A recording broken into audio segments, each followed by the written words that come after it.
Hello, BookTube, and welcome back to Poetry Tuesday. I thought we'd go through another issue of The New Yorker. This is the last week's issue of The New Yorker with a great cover by Pascal Campion. I don't know if you can make out in this crappy lighting. It's one tiny figure looking, it's called Big City, and it's just this enormous gray cityscape of New York with a ribbon of traffic. That's a classic New Yorker thing.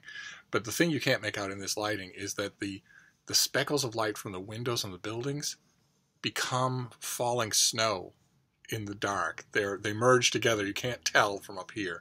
It's down here that it creates a bleeding effect that's just wonderful. This is a keeper of a cover. And I know we've gone through The New Yorker for poetry before on Poetry Tuesday. Keep in mind, Poetry Tuesday is still young. We will go elsewhere. We will go to books. We will go elsewhere. But I figure The New Yorker probably pays 10 times more for publication of a poem than any poetry-related magazines would. It's a place where poets probably want to place their work, and the poet that we're going to read today won the Pulitzer Prize for poetry a few years ago. So it's not like it's as quite as illegitimate as I'm sure poetry snobs would have it be. So it's certainly a good place to go for the admitted aim of Poetry Tuesday, which is to understand contemporary poetry, to sift the good from the bad, to find out what's going on, what sorts of things happen, and what sorts of things don't. I think I would be far more tempted to dismiss everything if I restrained my inquiry to poetry-only venues. I think there I would get the rarefied and very snobbish stuff, the stuff that pretty much puts up a velvet rope and says, if you're not one of us, this isn't for you, and we don't want you here. The New Yorker, obviously, by its very mandate, is designed to reach a wide audience. So I think that's a good place to start. We won't always do The New Yorker, though. This was a pretty good issue. There was a great cartoon by Roz Chast introducing the sleet god. And he's complaining, no one ever prays to me. This issue also had a profile of an artist, and the profile included probably the greatest photographic portrait ever in the history of The New Yorker, or perhaps ever in the history of photographic portraits. Feast your eyes on that. That is a portrait worthy of Hans Holbein. Look at those two. And there were some good prose in here, not just pictures. But and there were, as usual in The New Yorker, there were two poems, and I want to deal with the shorter of the two. Or actually, the longer of the two. The shorter of the two eluded me so completely that I don't think I can even question. I don't think I could even ask questions about it. I think I'd rather read this one to you. And I once again, I will leave the text of the poem down below in the description, just so you can read it yourself, because I make no bones to being a good reader of poetry, modern or otherwise. But this is by Vijay Seshadri, who is a winner for the Pulitzer Prize for his poetry, and it's called Cliffhanging. The forces out to kill us with their benevolence are more crazed now than they were when you were alive, and more focused, too. Our ingratitude excites them. They're bubbling with remedies. Their providential impulses are a nimbus of knives. They need to tell us they love us with all their love in vain. You said before you died that this would happen. Thanks for the warning. You didn't let me know, though, that even our phantom selves would come after us, crawling out of the poems we made. They don't care about the transparent skin we wrapped them in so they could watch their organs pulsing within. All they know is that we made their eyes too bright. They see more than they can stand, more than we ever could or would. They see the unending savagery that we could never really bear to see, and so we consign our sight to them. They hate us for it. They've cut the phone lines, and they're chainsawing the front door. I'm a little worried about myself, because all this hostility from every quarter bothers me much less than it should. Why the disconnect? I can't figure it out. And it's long past time to take precautions. The great wave that breaks through the crust of the world is rising and lifting me far inland, only to suck me back and drop me dangling by one arm on the edge of a half-eaten cliff. I won't let myself fall, but I don't want to pull myself up. I'm ambivalent. I'm ambivalent forever now. But if you were here, looking down on me and saying, grab my hand, I would. I know I surely would. And that, I really liked it.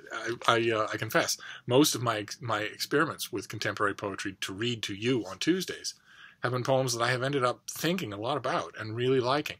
And at first, my first thought was that was a grief poem. But I don't think it is. The more I think about it, I mean, obviously, on one level, you're led to think that because it's addressed to someone who's no longer alive. But there's another kind of poem that can be addressed to someone who's no longer alive, aside from the heat of grief. And that's what I think this poem is, which is a wish you were here poem, which is an element. I know that a lot of you have probably never experienced actual grief. I don't mean, you're 4 and you lose grandma who's 150 and you hadn't seen in years. I mean, where you lose someone who meant everything to you. Someone who, when they were alive and they were meaning everything to you, and you looked ahead to the possibility of losing them, you honestly said to yourself in quiet, without melodrama or histrionics for an audience, I cannot survive that loss. You do survive. But what you experience when that happens is grief. Deep, deep grief. A loss that changes the topography of your whole inner world.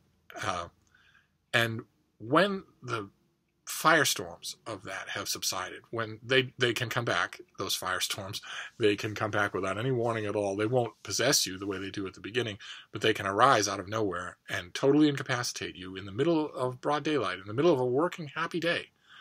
But for the most part, they subside. And when they do, something else tends to take their place. And in a way, I'm not sure that it's not worse.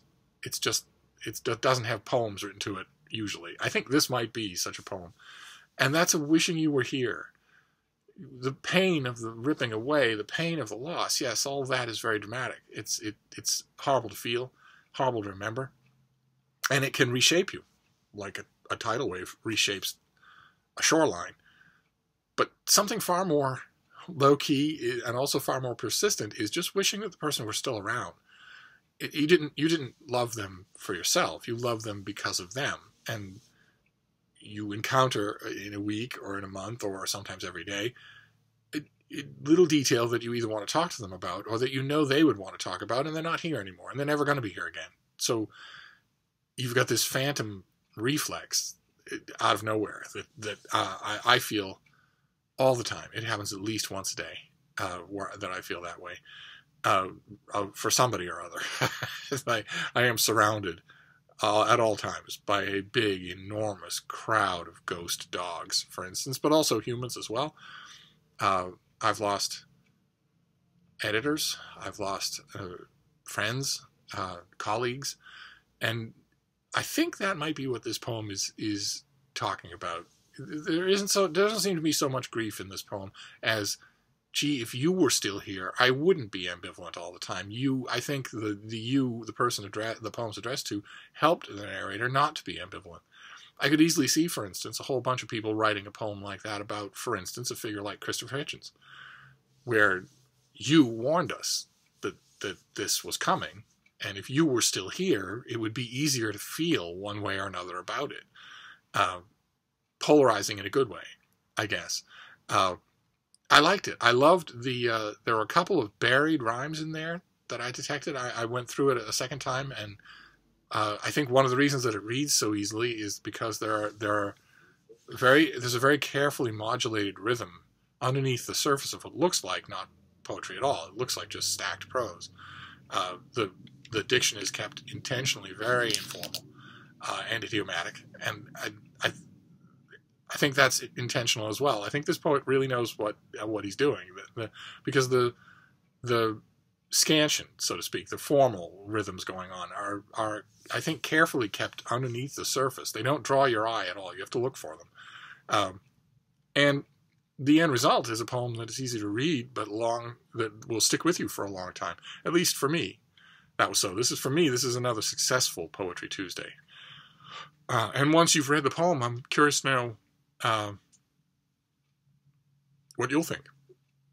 Did it appeal to you? Did it seem maybe too long or too chatty or too obvious?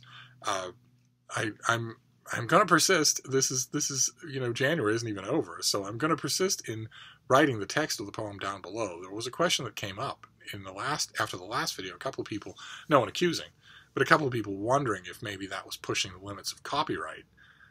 I don't see how that could be. I know there are at least 2 people who work at the New Yorker who watch this channel, and no one's come to me. No one's piped up and said, "Hey, don't print any of our material," that sort of thing.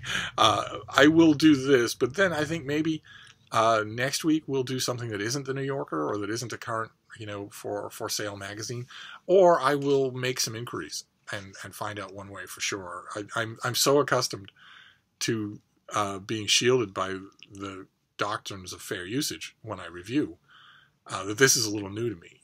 Obviously, as you can tell, like for instance, when I do comic book reviews, I barely show you any of the comic book, and I barely read you any of the comic book. I mostly just talk about it. I mostly just review it. So there's no question of copyright infringement, unlike a lot of, for instance, the comic book channels where they'll page you through page by page of a current issue, which I could, if I were the manufacturer or the company that made such a thing, I could understand that being a problem. I could say, hey, you're letting these people read this thing without paying for it. One poem plucked out of a magazine, I don't see that as the same thing, but I will inquire. Feel free to sound off on the subject yourself. I think we're in safe territory, but we've gone to the New Yorker a few times too many anyway. So next time we'll find a poem from somewhere else. I will find a poem from somewhere else. But in the meantime, let me know what you think of Cliffhanging. Isn't that lovely? God, oh my. Well, anyway, I'll wrap this up, but I will be back. Thank you, BookTube.